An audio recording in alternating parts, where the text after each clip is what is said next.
I took the graveyard shift at a lonely gas station off Route 66 because I needed the cash. The manager, a nervous man named Earl, handed me a crumpled list of rules on my first night. He didn't smile. "Follow the list, kid. Don't ask questions, just follow it." I looked at the paper. It seemed like a joke. "Lock the doors between 2:59 a.m. and 3:01 a.m. Do not look outside. If the phone rings and the caller ID is RA0, do not answer. If a tall man in a gray trench coat comes in, give him a pack of Marlboros. Do not look at his hands." I laughed it off. The night was quiet. I stocked shelves, drank bad coffee, and listened to the hum of the refrigerator. At 2:45 a.m., a tall man walked in. He wore a gray trench coat. My stomach dropped. Rule number 3.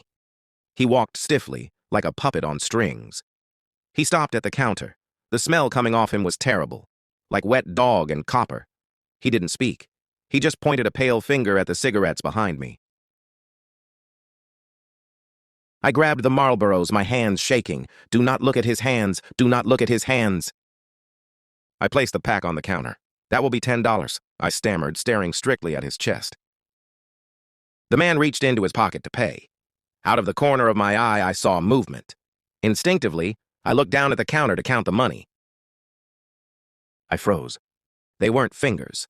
The things placing the bills on the counter were long, writhing, pale worms. They were fused together to look like a hand, but they were moving independently, squirming over the cash. I gasped and jerked my head up. I looked at his face.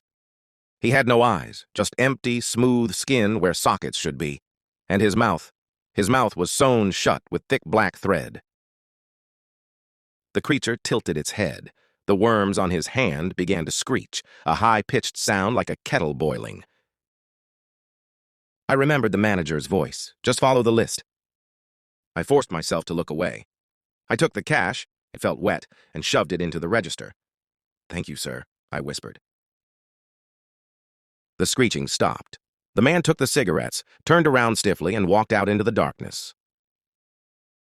I looked at the clock. It was 2:58 a.m. Panic surged. Rule number 1. I sprinted to the glass doors. I fumbled with the keys. My heart was pounding against my ribs. As I turned the lock, I saw something out by the pumps.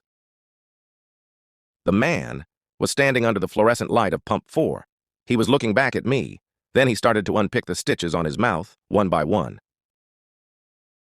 I slammed the lock shut and killed the lights, hiding behind the counter until the sun came up. I quit the next morning. But sometimes, when I'm driving alone at night and see a lonely gas station, I can still smell that scent of copper and wet fur.